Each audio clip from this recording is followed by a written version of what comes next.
ਵੇਖੋ ABP ਸਾਂਝਾ ਪੰਜਾਬ ਦੇ ਸਾਰੇ ਵੱਡੇ ਪਲੇਟਫਾਰਮਸ ਤੇ। 10 ਅਕਤੂਬਰ ਨੂੰ UGC ਦੇ ਹੋਏ ਪੇਪਰ ਦੇ ਲੀਕ ਹੋਣ ਦਾ ਖਦਸ਼ਾ ਜਤਾਇਆ ਜਾ ਰਿਹਾ ਹੈ। ਇਹ ਖਦਸ਼ਾ ਉਹ ਵਿਦਿਆਰਥੀ ਜਤਾ ਰਹੇ ਨੇ ਜਿਨ੍ਹਾਂ ਨੇ ਪੇਪਰ ਦਿੱਤਾ ਹੈ। ਦਰਅਸਲ ਨੈਸ਼ਨਲ ਟੈਸਟਿੰਗ ਏਜੰਸੀ ਵੱਲੋਂ 10 ਅਕਤੂਬਰ ਨੂੰ ਹਿਸਟਰੀ ਦਾ ਪੇਪਰ 2 ਸ਼ਿਫਟਾਂ 'ਚ ਲਿਆ ਗਿਆ ਸੀ। ਪਰ ਪੇਪਰ ਦੇ ਕੇ ਆਏ ਵਿਦਿਆਰਥੀਆਂ ਦਾ ਇਲਜ਼ਾਮ ਹੈ ਕਿ ਪੇਪਰ ਦੀ PDF ਪਹਿਲਾਂ ਹੀ ਸੋਸ਼ਲ ਮੀਡੀਆ ਤੇ ਘੁੰਮ ਰਹੀ ਹੈ, ਜਿਸ 'ਚ ਹੂਬਹੂ ਉਹੀ ਪ੍ਰਸ਼ਨ ਨੇ ਜੋ ਉਹਨਾਂ ਤੋਂ ਪੁੱਛੇ ਗਏ ਸਨ। ਇਸ ਖਦਸ਼ੇ ਦੀ ਪੁਸ਼ਟੀ ਕੁਝ ਟੀਚਰ ਵੀ ਕਰ ਰਹੇ ਨੇ ਕਿ ਪੇਪਰ ਲੀਕ ਹੋਇਆ ਹੈ। ਬੱਚਿਆਂ ਸਣੇ ਅਧਿਆਪਕ ਮਾਮਲੇ 'ਚ UGC ਸਣੇ ਸਿੱਖਿਆ ਮੰਤਰੀ ਨੂੰ ਦਖਲ ਦੇਣ ਦੀ ਮੰਗ ਕਰ ਰਹੇ ਨੇ। ਮੰਗ ये भी की जा रही है कि पेपर दोबारा करवाया जाए।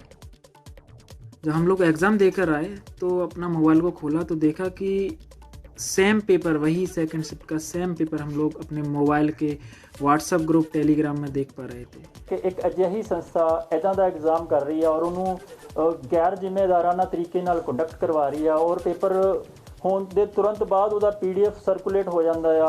ਇਸ ਤੋਂ ਬਾਅਦ ਤਾਂ ਪੈਨਿਕ ਕ੍ਰੀਏਟ ਹੋਣਾ ਵਾਜਿਬ ਸੀਗਾ। ਇੱਕੋ ਲੈਂਗੁਏਜ ਦੇ ਵਿੱਚ ਆ ਜਿਹਦੇ ਸਾਰੇ ਆਪਸ਼ਨਸ ਦੇ ਆਨਸਰ ਕੇਵਲ 4 ਹੀ ਲਿਖੇ ਹੋਏ ਆ। ਤਾਂ ਮੇਰਾ ਇਹ ਜਿਹਾ ਮੰਨਣਾ ਹੈ ਕਿ ਕੁਐਸਚਨ ਪੇਪਰ ਹੋ ਨਾ ਹੋ ਜੋ NTA ਦੇ ਅਫੀਸ਼ੀਅਲਸ ਹੈ ਜਿੱਥੋਂ ਕੁਐਸਚਨ ਪੇਪਰ ਬਣਦਾ ਆ ਉੱਥੋਂ ਹੀ ਲੀਕ ਹੋਇਆ। ਇਹੀ ਮੰਗਿਆ ਕਿ ਇਸ ਉੱਤੇ NTA ਖਾਸ ਤੌਰ ਤੇ ਸਿੱਖਿਆ ਮੰਤਰੀ ਖੁਦ ਆ ਕੇ ਇਹਦੇ ਉੱਤੇ ਸੰਗਿਆਨ ਲੈਣ।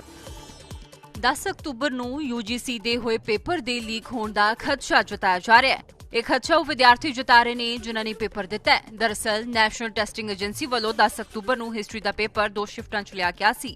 ਪਰ ਪੇਪਰ ਦੇ ਕੇ ਆਏ ਵਿਦਿਆਰਥੀਆਂ ਦਾ ਇਲਜ਼ਾਮ ਹੈ ਕਿ ਪੇਪਰ ਦੀ PDF ਪਹਿਲਾਂ ਹੀ ਸੋਸ਼ਲ ਮੀਡੀਆ ਤੇ ਘੁੰਮ ਰਹੀ ਹੈ, ਜਿਸ 'ਚ ਹੂਬਹੂ ਉਹੀ ਪ੍ਰਸ਼ਨ ਨੇ ਜੋ ਉਹਨਾਂ ਤੋਂ ਪੁੱਛੇ ਗਏ ਸਨ। ਇਸ ਖਦਸ਼ੇ ਦੀ ਪੁਸ਼ਟੀ ਕੁਝ ਟੀਚਰ ਵੀ ਕਰ ਰਹੇ ਨੇ ਕਿ ਪੇਪਰ ਲੀਕ ਹੋਇਆ ਹੈ। ਬੱਚਿਆਂ ਸਣੇ ਅਧਿਆਪਕ ਮਾਮਲੇ 'ਚ UGC ਸਣੇ ਸਿੱਖਿਆ ਮੰਤਰੀ ਨੂੰ ਦਖਲ ਦੇਣ ਦੀ ਮੰਗ ਕਰ ਰਹੇ ਨੇ।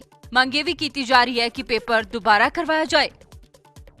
जब हम लोग एग्ज़ाम देकर आए तो अपना मोबाइल को खोला तो देखा कि सेम पेपर, वही सेकंड शिफ्ट का सेम पेपर हम लोग अपने मोबाइल के WhatsApp ग्रुप टेलीग्राम में देख पा रहे थे कि एक अजिही संस्था इदां दा एग्ज़ाम कर रही है और उन्होंने गैर जिम्मेदाराना तरीके नाल कंडक्ट करवा रही है और पेपर ਹੋਣ ਦੇ ਤੁਰੰਤ ਬਾਅਦ ਉਹਦਾ PDF ਸਰਕੂਲੇਟ ਹੋ ਜਾਂਦਾ ਆ। ਇਸ ਤੋਂ ਬਾਅਦ ਤਾਂ ਪੈਨਿਕ ਕ੍ਰੀਏਟ ਹੋਣਾ ਵਾਜਿਬ ਸੀਗਾ। ਇੱਕੋ ਲੈਂਗੁਏਜ ਦੇ ਵਿੱਚ ਆ ਜਿਹਦੇ ਸਾਰੇ ਆਪਸ਼ਨਸ ਦੇ ਆਨਸਰ ਕੇਵਲ 4 ਹੀ ਲਿਖੇ ਹੋਏ ਆ।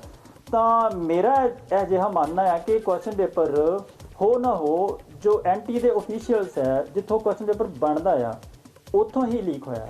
ਇਹੀ ਮੰਗਿਆ ਕਿ ਇਸ ਉੱਤੇ NTA ਖਾਸ ਤੌਰ ਤੇ ਸਿੱਖਿਆ ਮੰਤਰੀ ਖੁਦ ਆ ਕੇ ਇਹਦੇ ਉੱਤੇ ਸੰਗਿਆਨ ਲੈਣ। 10 ਅਕਤੂਬਰ ਨੂੰ UGC ਦੇ ਹੋਏ ਪੇਪਰ ਦੇ ਲੀਕ ਹੋਣ ਦਾ ਖਦਸ਼ਾ ਜਤਾਇਆ ਜਾ ਰਿਹਾ ਹੈ। ਇਹ ਖਦਸ਼ਾ ਉਹ ਵਿਦਿਆਰਥੀ ਜਤਾ ਰਹੇ ਨੇ ਜਿਨ੍ਹਾਂ ਨੇ ਪੇਪਰ ਦਿੱਤਾ ਹੈ। ਦਰਅਸਲ ਨੈਸ਼ਨਲ ਟੈਸਟਿੰਗ ਏਜੰਸੀ ਵੱਲੋਂ 10 ਅਕਤੂਬਰ ਨੂੰ ਹਿਸਟਰੀ ਦਾ ਪੇਪਰ 2 ਸ਼ਿਫਟਾਂ 'ਚ ਲਿਆ ਗਿਆ ਸੀ। ਪਰ ਪੇਪਰ ਦੇ ਕੇ ਆਏ ਵਿਦਿਆਰਥੀਆਂ ਦਾ ਇਲਜ਼ਾਮ ਹੈ ਕਿ ਪੇਪਰ ਦੀ PDF ਪਹਿਲਾਂ ਹੀ ਸੋਸ਼ਲ ਮੀਡੀਆ ਤੇ ਘੁੰਮ ਰਹੀ ਹੈ, ਜਿਸ 'ਚ ਹੂਬਹੂ ਉਹੀ ਪ੍ਰਸ਼ਨ ਨੇ ਜੋ ਉਹਨਾਂ ਤੋਂ ਪੁੱਛੇ ਗਏ ਸਨ।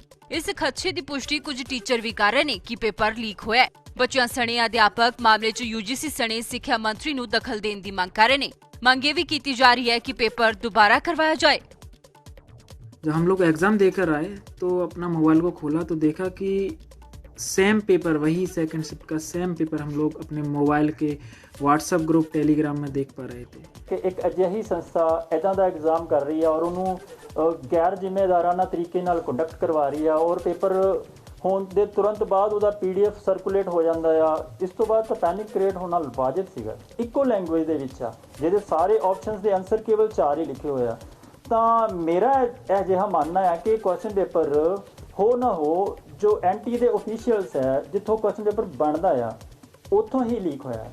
ਇਹੀ ਮੰਗਿਆ ਕਿ ਇਸ ਉੱਤੇ NTA ਖਾਸ ਤੌਰ ਤੇ ਸਿੱਖਿਆ ਮੰਤਰੀ ਖੁਦ ਆ ਕੇ ਇਹਦੇ ਉੱਤੇ ਸੰਗਿਆਨ ਲੈਣ। ਵੇਖੋ ABP ਸਾਂਝਾ ਪੰਜਾਬ ਦੇ ਸਾਰੇ ਵੱਡੇ ਪਲੇਟਫਾਰਮਸ ਤੇ।